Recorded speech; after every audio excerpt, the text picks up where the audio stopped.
Guys welcome back.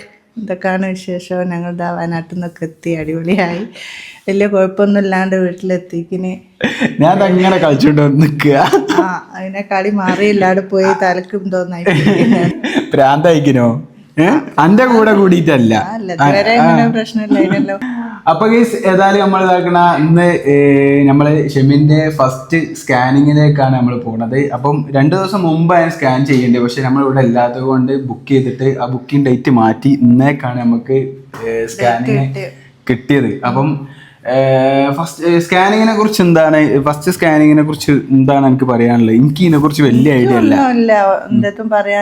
എനിക്ക് തോന്നുന്നത് മിടിപ്പ് കാര്യങ്ങളൊക്കെ അറിയണമെങ്കിൽ ഫസ്റ്റ് സ്കാനിങ് അല്ലേ നോക്കുക. ഇരുന്ന് പറയാൻ മാത്രമൊന്നുമില്ല, നമുക്ക് പോകാൻ അയക്കണേ. മിടിപ്പ് കാര്യങ്ങൾ എന്താണെന്ന് അറിയൂല, അത് കണ്ടിന്യൂ ചെയ്യാൻ പറ്റുമോ എന്തെന്നാ അങ്ങനൊക്കെ നോക്കാൻ വേണ്ടിട്ടുള്ള സ്കാനിങ് ആയിരിക്കും. അതായിരിക്കും ഫസ്റ്റ് സ്കാനിങ് എന്ന് പറഞ്ഞല്ലേ.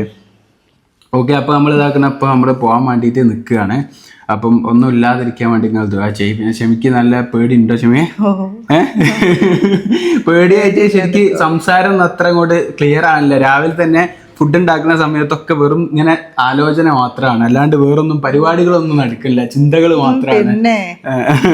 എന്തെങ്കിലും ഒരു പ്രശ്നം ഉണ്ടെങ്കിൽ ഷെമി അത് ഞാൻ ആലോചിച്ചുകൊണ്ടേ നിൽക്കും. പേടിക്കണ്ട, നമുക്ക് ഇങ്ങോട്ട്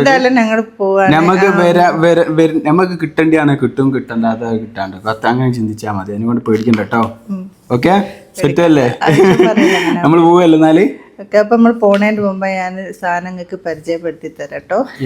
ഞാൻ ഇന്ന് പരിചയപ്പെടുത്താൻ പോകുന്ന ഓയിൽ സ്കിന്നിനായാലും ഡ്രൈ സ്കിന്നിനായാലും ഒക്കെ ഒരുപോലെ യൂസ് ചെയ്യാൻ പറ്റിയ ഒരു അടിപൊളി സ്കിൻ കെയറിനെ പറ്റിയാണ് കേട്ടോ. അപ്പോൾ ഇതിൽ ഫസ്റ്റ് ഡെർമാവൈവിൻ്റെ ഹൈഡ്രാ ക്ലെൻസർ ആണ്. രണ്ടാമത് വരുന്നത് ന്യൂട്രിഡമിൻ്റെ മോയ്സ്ചറൈസറും ആട്ടോ. ഈ മോയ്സ്ചറൈസർ എന്തിനാന്ന് വെച്ചിട്ടാണെങ്കിൽ വൈറ്റമിൻ ഇൻ്റെ പോരായ്മകളൊക്കെ ഉണ്ടാകുന്നവർക്കൊക്കെ പറ്റിയ നല്ലൊരു പ്രൊഡക്റ്റ് ആട്ടോ. അപ്പോൾ ഫസ്റ്റ് തന്നെ നമുക്ക് ഡെർമാവൈവിൻ്റെ ഹൈഡ്രാ ക്ലെൻസർ നമുക്ക് അപ്ലൈ ചെയ്ത് വരട്ടോ. ഈ പ്രൊഡക്റ്റ് സ്കിന്നിൻ്റെ pH ലെവൽ കറക്റ്റ് ചെയ്യുന്നത് കൊണ്ട് തന്നെ സ്കിന്ന് നല്ല സോഫ്റ്റ് ആയിട്ടും സപ്പിൾ ആയിട്ടും വെക്കും. പിന്നെ മാത്രമല്ല കേട്ടോ, സ്കിന്ന് നല്ല ഡീപ്പായിട്ട് ഹൈഡ്രേറ്റ് ചെയ്ത് നിൽക്കും. പിന്നെ ഇത് സോപ്പ് ഫ്രീ ആയതുകൊണ്ട് തന്നെ ഡയറക്റ്റ് ഫേസിൽ അപ്ലൈ ചെയ്യട്ടോ. ഇത് നന്നായിട്ട് മസാജ് ചെയ്തിട്ട് പിന്നതിന് ശേഷം നമ്മൾ നല്ലോണം ഒന്ന് ഫേസ് വാഷ് ചെയ്തെടുക്കുക. അപ്പം തന്നെ നമ്മളെ സ്കിന്ന് നല്ല സോഫ്റ്റും ആവും, നല്ല ഹൈഡ്രേറ്റും ആവും കേട്ടോ. ഇതിൻ്റെ മെയിൻ ഇൻഗ്രീഡിയൻറ്റ് എന്തൊക്കെയാണെന്ന് വെച്ചിട്ടാണെങ്കിൽ നാച്ചുറൽ കൊളോഡിയലും ഓട്ട്മെയിലും ആണ്, പിന്നെ സോഡിയവും ആണ് കേട്ടോ. പിന്നെ ഇതിൻ്റെ വേറൊരു പ്രത്യേകത എന്താണെന്ന് വെച്ചാൽ നമ്മുടെ സ്കിന്നിൽ ഉണ്ടാകുന്ന ഓയിൽസ് ആയാലും മോയ്സ്ചർ ആയാലും അങ്ങനെ തന്നെ നിലനിർത്തിയിട്ട് ജെൻറ്റിലായിട്ട് ക്ലീൻസ് ചെയ്യുന്നു കേട്ടോ. പിന്നെ ഇത് മോയ്സ്ചറൈസർ ആണ് കേട്ടോ. വൈറ്റമിൻ ഇ നമ്മളെ സ്കിന്നിന് എത്രത്തോളം വേണമെന്നുള്ളത് നമുക്ക് എല്ലാവർക്കും അറിയാലോ. അതിനുള്ള ന്യൂട്രിഡമിൻ്റെ മോയ്സ്ചറൈസർ ആണ് കേട്ടോ. ഈ ഒരു പ്രൊഡക്റ്റ് നമ്മൾ യൂസ് ചെയ്തിട്ടാണെങ്കിൽ നമ്മുടെ സ്കിന്നിന് ആവശ്യമുള്ള വൈറ്റമിൻ ഇ ഇതിൽ നിന്ന് നല്ലോണം കിട്ടും കേട്ടോ. സ്കിന്നിൽ വൈറ്റമിൻ ഇൻ്റെ കുറവുണ്ടോയെന്നൊന്നും നമുക്ക് അറിയാൻ പറ്റില്ലല്ലോ. അപ്പോൾ ഈ പ്രൊഡക്റ്റ് യൂസ് ചെയ്തിട്ടാണെങ്കിൽ അതിൻ്റെ കുറവൊക്കെ നേടും. പിന്നാണെങ്കിൽ നമ്മളെ സ്കിന്ന് എല്ലാ സമയത്ത് ഡ്രൈ ആവാതെ ഹൈഡ്രേറ്റ് ചെയ്ത് വെക്കാൻ ഇത് നല്ലൊരു സൊല്യൂഷൻ ആട്ടോ. പിന്നെ നമുക്ക് മേക്കപ്പ് ഒക്കെ ചെയ്യുന്നവർക്ക് ബേസ് ആയിട്ട് ഇത് യൂസ് ചെയ്തതിന് ശേഷം ഇതിന്റെ മുകളിലേക്ക് മേക്കപ്പ് ചെയ്യാൻ പറ്റും. അപ്പോൾ നിങ്ങൾക്ക് ഈ പ്രീ മേക്കപ്പ് കോംബോ ആവശ്യമുണ്ടെങ്കിൽ ആമസോണിൽ അവൈലബിൾ ആണ്, നൈക്കൽ അവൈലബിൾ ആണ്, ഐബീരിയ സ്കിൻ ബ്രാൻഡിലും ന്യൂട്രിഡമിന്റെ വെബ്സൈറ്റിലും അവൈലബിൾ ആണ്. അപ്പോൾ ഞാൻ ഇതിങ്ങനെ പ്രൊഡക്റ്റ് നിങ്ങൾക്ക് പരിചയപ്പെടുത്തി ഒരുപാട് ടൈം ലേറ്റ് ആയിട്ടോ ഷെഫി മാറ്റിക്കാണ്. ഞാനൊന്ന് മാറ്റി സ്കാനിങ്ങിന് പോട്ടെ. എല്ലാവരും പ്രാർത്ഥിക്കാട്ടോ കുഴപ്പമൊന്നും ഇല്ലാണ്ടിരിക്കാൻ. മുന്നിലാടെ വെക്കാൻ സ്ഥലമില്ലായിട്ട് കുറച്ച് ദൂരത്താണ് നമ്മളെ വണ്ടി വെച്ചത്. എന്താ ഇനി പറഞ്ഞേ? നമുക്ക് അങ്ങോട്ട് ഹോസ്പിറ്റലിലേക്ക് നടന്നൂടെ? ഒരു അടി നടക്കാനൊന്നും മേഡത്തിന് ഇപ്പൊ പറ്റാതെ അയക്കുന്നതാക്കി തോന്നുന്നു. മേഡത്തിന്റെ വിചാരം എന്താ? അംബാനിന്റെ വൈഫാന്ന് അങ്ങനെ എന്തെങ്കിലും വിചാരങ്ങളുണ്ടോ? അംബാനിനെ AC ഞാൻ ഇന്നലെ രാത്രി ഇത് കുറച്ച് ചൂടാക്കിട്ടതായിരുന്നു. ഇപ്പൊ അതാ തണുപ്പിലേക്ക് ഇട്ടതാ, ലോലേക്ക് ഇട്ടതാ. പോവാല് സീറ്റ് ബെൽറ്റ് ഇടാനൊക്കെ അറിയാല്ലേ? ഓ റേഡിയോ പാട്ട്, റേഡിയോ മാംഗോ FM റെഡി അല്ലേ? സീറ്റ് ബെൽറ്റ് ഇട്ടിക്കാനല്ലേ? ഞാനൊന്ന് ഇട്ടാട്ടെ. ഞങ്ങളിതങ്ങനെ പോയിക്കൊണ്ടിരിക്കട്ടോ. ഞങ്ങൾ രണ്ടും അങ്ങോട്ടും ഇങ്ങോട്ടും മിണ്ടണമൊന്നുമില്ലല്ലേ? അല്ല, ഞാൻ മിണ്ടുണ്ടോ, പക്ഷെ ഷെമി തീരെ സംസാരിക്കാൻ റെഡി ആയി നിൽക്കുന്നില്ല. ഷെമിനോട് ഞാൻ പറഞ്ഞു ഒന്നുമില്ല, കുഴപ്പമൊന്നുമില്ല, ഇനി സീനാക്കണ്ട. പേടി എല്ലാരും വിചാരിക്കോ തള്ള പാതിയായിട്ടാണോ നോക്ക, എന്നിട്ടല്ല, എന്തോ ഒരു പേടി, എന്താണെന്ന് അറിയൂല. അത് ഒന്നാമത് എന്റെ പേടി എന്താ വെച്ചാൽ വയറ്റുള്ള കുട്ടിക്ക് എന്തോ സംഭവിക്കോ എന്നുള്ള പേടി ഉണ്ടാവും. ചെറിയൊരു മൊയ പറഞ്ഞിക്കണല്ലോ, അതുകൊണ്ടുകൂടിയാണ് എനിക്ക് ആ പേടി വന്നത്. മൊയണ്ട് അല്ലെങ്കിൽ എന്തൊക്കെ ഒരു പേടിക്ക് അറിയൂല എന്തേത്താണെന്ന്, എന്തോ ഓരോരുത്തർക്കും വന്നെങ്കിലേ അറിയാം. ഞാനല്ല ഇവിടെ ഇനി എന്തിനാ മെയിനാവും. മെയിനായല്ല പേടിക്കേണ്ടിയില്ല. പേടിച്ചിങ്ങാണ്ട് ഇങ്ങനെ നിന്ന് കഴിഞ്ഞാൽ എനിക്ക് ഇല്ലാത്ത രോഗങ്ങൾ ഓരോന്നുണ്ടാവും. പിന്നെ അതുമല്ല വയറ്റിൽ കുട്ടിയുള്ള സമയത്ത് നമ്മൾ ഒരിക്കലും വെപ്രാളപ്പെടുകയെ പിന്നെന്താ പറയുക ടെൻഷനായി ജീവിക്കുകയൊന്നും ചെയ്യരുത്. അത് കുട്ടിക്ക് എഫക്ട് ചെയ്യും. അത് ഞാൻ ഇന്നലെ യൂട്യൂബിലെല്ലാം കേട്ട് ഇതൊക്കെ അതിന്റെ പണി. ക്ലാസ് പോയതാണ്, കൊണ്ടുവന്നില്ല. കഴിഞ്ഞിട്ട് അങ്ങോട്ട് കൊണ്ടുപോട്ടോ, തറവാട്ടിലേക്ക് കൊണ്ടുപോകും. ചില ആൾക്കാരൊക്കെ വീഡിയോയിലൊക്കെ പറയുന്നുണ്ട് ആയുഷു വീഡിയോ എടുക്കുന്ന സമയത്താണ് ആയുഷുവിനെ ശരിക്കും പറയുകയാണെങ്കിൽ വീഡിയോ എടുക്കുന്ന സമയത്താണ് ആയുഷുവിന് അധികം എന്താ പറയാ ഒരു വെറുതെ അടി ഉണ്ടാക്കാൻ വരിക ചെയ്യുക. അതിനെ കൊണ്ടാണ്. അപ്പൊ ചില ആൾക്കാർ വിചാരിക്കും ഇതുപോലൊക്കെ തന്നെയാണ് ആയുഷുവിനെ നമ്മൾ നോക്കല്, അങ്ങനെയൊക്കെ വിചാരിക്കും. അപ്പൊ അതൊക്കെ വെറും തോന്നലുകളാണ്. കുറെ നെഗറ്റീവ് അങ്ങനെ കുറെ ആൾക്കാർ സംസാരിക്കുന്നുണ്ട്. ആയുഷുവിനെ ചിലപ്പോൾ നമ്മൾ നോക്കുമ്പോൾ വേറെ ആരും വേറെ കുട്ടികളെ നോക്കലുണ്ടാവില്ല അല്ലേ? ഓരോരുത്തർക്കും ഓരോരുത്തരുടെ മക്കളെ മാക്സിമം നോക്കല്ലോ. അതിപ്പോ ആരും പറഞ്ഞു തരണ്ടല്ലോ. നമുക്ക് ഏറ്റവും ഇഷ്ടപ്പെട്ട ഒരാളെ നമ്മൾ തീരെ നോക്കാതിരിക്കോ? ഇല്ലല്ലോ. അപ്പൊ അതൊന്നും ശരിയല്ലോ കേട്ടോ സംസാരം ഒന്നും. അപ്പൊ ഏതായാലും നമ്മൾ ഇതാക്കണ നീ ഒന്നും ഉഷാറായി. നീ എന്താ ഒന്നും മിണ്ടാത്ത ജമീന? നീ ഇങ്ങനെ ആയാൽ ശരിയാവില്ല കേട്ടോ. എനിക്കൊന്നും മിണ്ടാനില്ല. ചില പെണ്ണുങ്ങൾക്ക് വയറ്റിലായി കഴിഞ്ഞാല് ഞാനേ കാര്യം പറയട്ടെ, ചില പെണ്ണുങ്ങൾക്ക് വയറ്റിലായി കഴിഞ്ഞാൽ ഹസ്ബൻഡിനെ പറ്റാതെ അങ്ങനത്തെ ഒക്കെ അവസ്ഥകളൊക്കെ ഹോർമോൺ ചേഞ്ചിൽ അങ്ങനെയൊക്കെ സംഭവിക്കട്ടോ. അറിയാത്തോല് അറിഞ്ഞു വെച്ചോളി. നിങ്ങൾ വിചാരിക്കുന്നത് മാനസികമാണെന്നല്ല. ചില പെണ്ണുങ്ങൾക്ക് ഹോർമോൺ ചേഞ്ചിൽ എന്തൊക്കെയൊക്കെ മാറ്റങ്ങൾ വരും. പിന്നെ ചില പെണ്ണുങ്ങൾക്ക് വേറെ പ്രശ്നം ഉണ്ടാകാൻ പിന്നെ പറഞ്ഞു തരുന്നുണ്ട്. അപ്പൊ ക്ഷമിക്ക് ഉണ്ടാവും എന്താന്ന് വെച്ച് കഴിഞ്ഞാല് അധികമായിട്ടുള്ള വിശപ്പ് ഉണ്ടാവും ഇല്ല ക്ഷമേ? ഇപ്പൊ രാത്രിയൊക്കെ അവള് ഞാൻ പറഞ്ഞില്ലേ രാത്രി ഫുഡ് കഴിക്കാൻ പോകും, അങ്ങനെ കുറെ വീഡിയോയിൽ ഞാൻ പറഞ്ഞിരിക്കുന്ന എനിക്ക് തോന്നുന്നത്. ഭയങ്കര വിശപ്പുണ്ട് ക്ഷമിക്ക്. പിന്നെ അതുപോലെ വേറെ എന്താ എനിക്കുള്ളത് ക്ഷമേ? ടെൻഷന് ഇല്ലേ? പെട്ടെന്ന് വെപ്രാളം അങ്ങനെ എന്തോ ഒരു സംഭവം പൊതുവേ ഉണ്ട്. ആ ഞാൻ മനസ്സിലായത് പൊതുവേ അല്ല സാധനം ഒന്ന് കൂടും അതാണ്. അപ്പൊ ഈ ചില ഭർത്താക്കന്മാരെ പറ്റാത്ത ഒരവസ്ഥ വരൂലേ ചില പെണ്ണുങ്ങൾക്ക് ഇത് പ്രഗ്നന്റ് ആയി കഴിഞ്ഞാല്. അപ്പൊ ഓൾക്ക് ഓൾറെഡി ഭർത്താവിന് പറ്റായിട്ട് ആ സമയത്ത് ഒന്നുകൂടി അധികം ആകണതാണോ? പറ്റായല്ല, എന്തൊക്കെ ഒരു തകരാറാ. എന്താ പറയാ പിന്നെ പറയാ സ്മെല്ല് പറ്റാത്ത പ്രശ്നം. ഇനി ഒന്ന് ഉഷാറാ. എന്താ എന്റെ പ്രശ്നം? എനിക്ക് സംസാരിക്കാനൊന്നും പറ്റില്ല എന്ന് എനിക്ക് തോന്നണ്ടേ. ഒരു കാര്യം ചെയ്യും, ഇനി 4 വ്ലോഗ് എടുക്കണ്ട കേട്ടോ, വെറുതെ ഇടുങ്ങറാക്കണ്ട. അപ്പൊ ഇതാ ഹോസ്പിറ്റലിലെത്തി. ഷെമിന വണ്ടി ഓഫ് ആക്കാൻ മറന്നു. ഷെമിന പിന്നെ അവിടെ സ്കാനിങ്ങിന്റെ ഏരിയയിൽ ഇറക്കിയിട്ട് ഞാനിവിടെ വണ്ടി പാർക്ക് ചെയ്യാൻ വേണ്ടി വന്നതാണ്. ചാവി ഇല്ല സീനാവില്ല, ചാവി കാണില്ലല്ലോ ഗീസ്.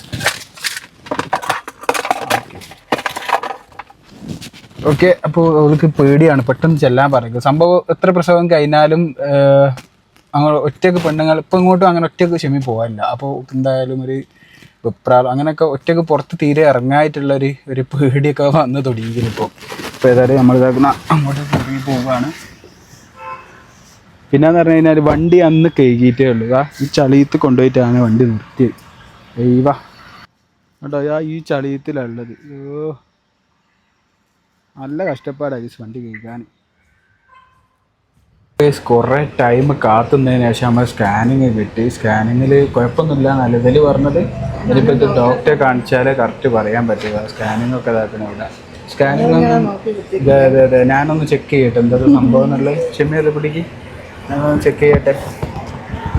എന്താ ബില്ലൊന്നും ഇട്ടാണ്ട് ഇനിയും പൈസ മാറ്റി കൊടുക്കാനാവില്ല. ഒരു പ്രാവശ്യം കൊടുത്തതാണ്. നേരെ പിടിക്ക്, ഇങ്ങോട്ട് നിന്നെ കാണിച്ചു കൊടുക്ക്, ഡോക്ടറെ കാണിച്ചു കൊടുക്ക്. ഇതിൽ മൊയ എവിടാന്നറിയാം ക്ഷമയുള്ളത്? ഇതിൽ ഏടായിക്കില്ല മക്കളുള്ളത്. അല്ല എനിക്കറിയാം, ഞാൻ ഇതിൻ്റെയൊക്കെ ആളാ. ഏതായാലും നമ്മൾ നോക്കാം. ഒപ്പി കൊണ്ടുപോയി കൊടുക്കുക. എത്ര ടൈമായെന്നറിയോ? 12 മണിക്ക് വന്നപ്പോൾ 3 മണിയായി.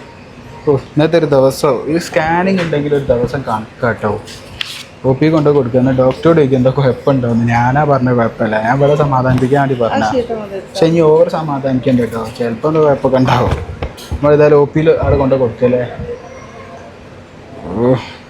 എന്നിട്ട് ഫുഡ് കഴിക്കാൻ പോയാലോ? ഇതൊന്ന് ഒപ്പി കൊടുത്ത് വരട്ടോ വിസ്. ചെമ്മി വെറുംചോറ് മതി എന്ന് ഞാൻ പറഞ്ഞു. ഞാൻ ഫിഷ് ബിരിയാണി പറഞ്ഞു. എനിക്ക് എന്താ ചെമ്മി വേണ്ടത്? ബീഫ് സാദാ ചോറ്. ഞാൻ ബീഫ് ബിരിയാണി ഞാൻ എന്ത് പറഞ്ഞത്? പിന്നെ ഒരു സാദാ ചോറ് മാറ്റാൻ വേണ്ടി ബീഫ് ബിരിയാണി പറഞ്ഞു. എല്ലാവരും മെയിനാവില്ല എൻ്റെ അടുത്ത് വന്നു. ഞാൻ ജോലി അറിഞ്ഞ ഇവിടെ ആടൊന്നും ഉണ്ടാവില്ല മോനെ. അല്ല ആട് പുല്ല് തിന്നാൻ പോയാ.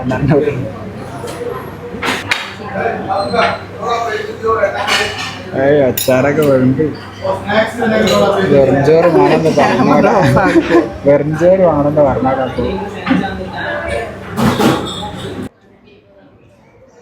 ഇപ്പോൾ ഇതാ വരുന്ന നമ്മളിതാക്കണ പോവുകയാണ് കഴിഞ്ഞോ. അങ്ങനെ ഞങ്ങൾ ഏതായാലും ഇന്നത്തെ ഒരു ദിവസമായിട്ട് ഹോസ്പിറ്റലിൽ തീർത്തില്ലേ? ഇതെല്ലാം പറഞ്ഞ സ്കാനിങ്ങിന് പോയ ഒരു ദിവസം കണക്കാ. സ്കാനിങ്ങിനെ അവിടെ കാണിക്കാൻ പോയാലും നല്ല തിരക്കാണ്, ഭയങ്കര തിരക്ക്, നല്ല തിരക്കുള്ള ഒരു നല്ല ഹോസ്പിറ്റലായിട്ടാണ്. പിന്നെ ഏതായാലും സ്കാനിങ് ഒക്കെ കഴിഞ്ഞ് ഡോക്ടറെ കണ്ട് പിന്നെ പറഞ്ഞില്ല. അതെ അതെ കുഴപ്പമൊന്നും പറഞ്ഞില്ല. പിന്നെ എല്ലാരും കാത്തു കേൾക്കല്ലോ ഇല്ല പ്രശ്നമൊന്നും പറഞ്ഞില്ലല്ലോ, കുഴപ്പമൊന്നുമില്ല. റെസ്റ്റ് എടുക്കാനല്ലേ പറഞ്ഞേ, അത് എല്ലാവരോട് പറയുന്നതാ. ഫസ്റ്റില് കുറച്ച് കരുതിയാ മതി, സീനൊന്നും ആക്കണ്ട. പക്ഷെ സീന കുറച്ചൊക്കെ സീനാക്കൂ. പിന്നെ ഷെമിയെ ആദ്യം നമ്മളെ കുറച്ച് സബ്സ്ക്രൈബേഴ്സിനൊക്കെ കണ്ടിട്ടോ. അല്ല അപ്പൊ ഓല് കണ്ടു ഞാൻ പിന്നെ ഓല അങ്ങോട്ടും ഇങ്ങോട്ടും കമ്പനിയായി. എന്നോട് സംസാരിച്ച് കഴിഞ്ഞിട്ടൊക്കെ പിന്നെ മൊത്തത്തിൽ കമ്പനിയായി. പിന്നെ എല്ലാരും ഒരു പൊരേന്ന് വരും പോലൊക്കെ ആയി. പിന്നെ കാത്തുനിന്ന് ഞാൻ പിന്നെ ഓരോരോ പണിയില്ലല്ലോ, കുറച്ച് ബ്ലഡ് എടുക്കാണ്ടായിരുന്നു. വെറും തൈറോയിഡ് ഒക്കെ ഒന്ന് നോക്കാൻ വേണ്ടിട്ട് കിട്ടുമ്പോ നോക്കിയാ മതി. അന്ന് നമ്മ റിസൾട്ട് വാങ്ങിയിട്ട് കാണിച്ചു കഴിഞ്ഞിട്ട് പോരുകയും ചെയ്യാം. പിന്നെ കുട്ടികളില്ലാത്ത എത്രയോ ആൾക്കാരുണ്ട്. ഇപ്പൊ ഞാൻ അവിടെ നിന്ന് ഇറങ്ങുമ്പോ എന്റെ ഒരു ഫ്രണ്ടിനെ കണ്ടുപോകുന്നു, എന്റെ വൈഫുകൾക്ക് കുട്ടികളില്ലാന്ന് പറഞ്ഞ് അല്ലാതെ ഡോക്ടർ അത് ട്രീറ്റ്മെന്റിന് വന്നതാണ് കേട്ടോ. രണ്ടാൾക്കും കുഴപ്പങ്ങളൊന്നും ഇല്ലല്ലോ അല്ലേ? കേൾക്കുമ്പോ ഒരു വിഷമം, അവിടെ ഇല്ലാത്തവർക്കൊക്കെ വേഗം കൊടുക്കട്ടെ. അതെ, എന്താ തൈറോയിഡ് അങ്ങനെ എന്തോ ഉണ്ട്, പിസിഒഡിന്റെ പ്രശ്നം ഉണ്ട് പറഞ്ഞു. അതൊക്കെ ഇപ്പൊ ഉണ്ടെങ്കിലും കൊടുക്കാലോ. ഇയാള് ഭയങ്കര പിടുത്താണല്ലോ. ഓക്കെ, അപ്പൊ ഏതായാലും കേസ് നമ്മൾ ഏതായാലും ഈ വീഡിയോ ഇവിടെ വെച്ചു അതിന്റെ പേശം എന്നാല്. അപ്പൊ ഏതായാലും വീഡിയോ നിങ്ങൾക്ക് ഇഷ്ടപ്പെട്ടെന്ന് വിചാരിക്കുന്നു. വിചാരിക്കുക പ്രശ്നങ്ങളൊന്നും ഇല്ലാതിരിക്കട്ടെ. പിന്നെ നിങ്ങളെ സപ്പോർട്ട് വേണം ഗേസ്, അതാണ് ഇമ്പോർട്ടന്റ് അല്ലേ? ഓക്കെ, അപ്പൊ ഗേസ് ഇൻഷാ അല്ലാഹ് നാളെ കാണാം. Bye bye.